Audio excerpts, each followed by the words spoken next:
morning, ladies and gentlemen. Welcome. You're allowed to say welcome back. Thanks. My name is Tallulah Grace of the show Feathers and Toast. Thank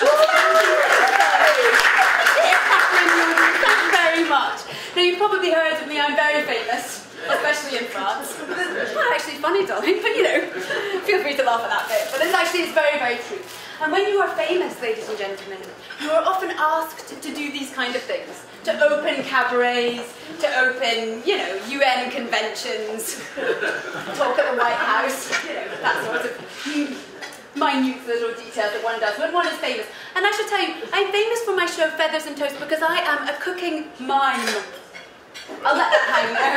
It's quite a hard concept to get your head around. And I've started a revolution, ladies and gentlemen. Yes, I am saving the world one sandwich at a time. Thank you very much. Thank you for that invitation. This is brilliant, brilliant audience. So I've been asked, you know, to introduce the cabaret people and to give a bit of a history about the cabaret and can and whatnot. But to be honest, ladies and gentlemen, and this is not to diminish what you're about to see, but basically it's a high kick with a feather. I mean, don't tell them that, obviously, clearly, I'm sure it's very nice. I mean, you know, I won't. I don't want to show anyone up stage anyway. You know, so I'm not going to burst their bubble and talk too much about the can-can, because basically, once you've seen it, you're going to get the gist. But I do have a few minutes on, you know, on stage before they come out, so...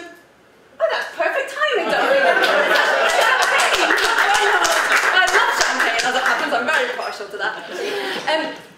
What I'm going to do, darling, what did you say, darling? I know you didn't speak, but I imagined you just about said, why don't you do your show live, Tallulah? Thank you. I knew because you clapped, and I knew you wanted to see more. So, all right, darling, we will. We'll just do a quick little demonstration of my show, Feathers and Toast, because I know, you know, one should not disappoint an audience. Thank you very much. This is my set. And we'll have music, please. Thanks, Casey. You can go now. Thanks very much. She's from Australia. She's from Australia. We're going to film this too, darling. She's from Florida, so not to worry about that. She normally wears flip-flops, but she's got proper shoes on tonight. So thanks very much. This is Feathers and Toast live with Tallulah Grace. Thanks very much. We have to say that to the camera because not everyone is as lucky as you, ladies and gentlemen. Not everyone can be here tonight. So, we are going to be making tonight the Parisien, which in English means the ham sandwich. I know, that is exciting, darling. But before we make the ham sandwich, I'm just going to say a few things about some kitchen essentials. So now, ladies and gentlemen, obviously, you probably know this, but a Chanel bag in your kitchen is as an essential as an oven. Yes. Yes. You agree with me? Absolutely, darling. Because do not get your feathers in a flap. One should never be caught unawares. One should always remember to be stylish at all times, no matter if things are on fire, boiling over, or whatnot. The point is to look good, darling. And the second essential, obviously, is the basil plant. Now, this is essential for three main reasons, alright? You what, sorry? You can see it? Do you want a spotlight, darling? This is it. It's a wonderful smell. A wonderful smell, darling. The first point of the basil plant is clearly camouflage. Now, this is important if a maniac runs into your kitchen, which is wont to happen. We are in Los Angeles. You know, I try and coordinate myself with the basil plant in case I do need to hide. They say all that, you know, at the army. You know, professional people tell you that. And the second thing is, obviously, you can eat it, you know, spruce up a sandwich. And the third thing is, if you are feeling a little faint, darling, just have a good smell. As you so clearly know that, darling. We are on to the same track, you with your champagne and loving basil. So there we go, the basil plant. And the final thing you should never be without in the kitchen, darling, is a little friend. Oh, yeah. This is Lulu. Thanks for listening. You should be very sure. Go to her head. Go to her little beret head. And you should try and get an animal that resembles you. Chic, stylish, a little bit French. And you know, so this is Lulu. But you know, feel free to get a fish or whatever you think might resemble you. You can put Lulu there. She quite likes that. Okay, so now, we are going to be making the ham sandwich. Now, darling, the first thing to do is remember your vintage gloves. Yes. Yes. Yes. Do not try and tackle a sandwich, darling, as you well know, without a glove.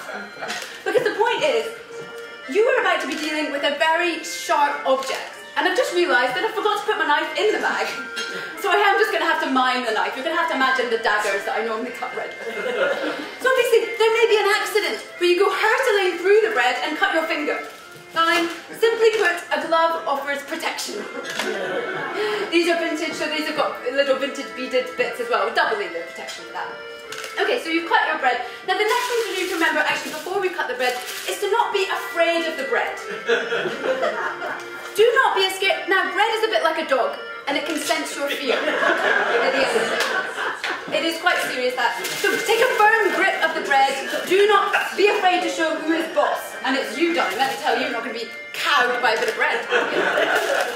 Okay, so you have your bread, you're quite firm, you're quite strong, you've got your gloves. Now you've got to imagine that I've got a dagger. Obviously I've forgotten that. I am a mime artist, so I'll try and mime it.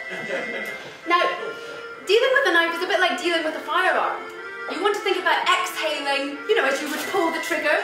You do not want to be inhaling as you're cutting the bread because you're going to jam it. You know, darling. I saw that smile of recognition. You've had a problem, haven't you? You've hacked into a baguette before. Yeah, well, it's all in the exhale. Obviously, nobody tells you that, but you know, here I am.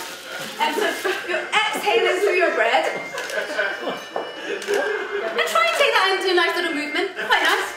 You know, carry it on. At the end of the day, it's your kitchen. Be the queen of it. Okay, so there you've got to imagine you've cut open your bread, it's beautiful, you're looking at it a bit like a book. It's an exciting book, darling. Yes, it is. It's my autobiography. You can only imagine the excitement of that. Okay, so you've got your open bread, like a book, having a little thing. And then, darling, the most important bit is butter. Now, we are dealing with the French, so we're dealing with butter. We're not dealing with margarine, poor cousin of the butter. And while we're on the subject of butter, we're dealing with salted. Life is far too short for the unsalted. So, you want to be spreading on your butter. I often like to think that I'm playing a violin when I'm salting my butter, when I'm buttering my bread. Which is quite a nice thing to do, darling, if you're musical, which I'm not, but I do appreciate a violin. Right, so you breaded the butter, you buttered the bread. I'm like a rap artist, like I'm rapping some downtown, like urban and all that. So the next thing to do, ladies and gentlemen, is to let the butter marinate in the bread. That is the key to the ham sandwich. Now you don't want to go overboard, you don't want a soggy sandwich, that would be disaster, but you just want a little marinade. And I use that marinating time to do a little mime in the kitchen. Which, you know, miming is well understood by the dietitians. You know, dietitians understand that you need to have a wide variety of fruits and vegetables, you know, for optimum health. And it's the same with mine. You should move all your bits, otherwise, quite frankly, they'll seize up. And that, nobody's after Tin Man. You're nodding, darling. You know, you are a man after my own heart. Sorry about that, darling. I don't mean to, you know, weasel in, but this man knows what I'm talking about. Okay, so you want to have a little mime that mirrors what you're cooking. So obviously I'm cooking French. I'm not going to be miming the Great Wall of China. That would be way off bat. Unless I was saucing the ham, but I never do that. So I'm going to do a little French mime. This is going to be a garlic snail in the wind trying to get to the Eiffel Tower. I do think it helps to give a bit of backstory. We're in LA. People appreciate backstory. Okay? Ready? 1, 2, 3.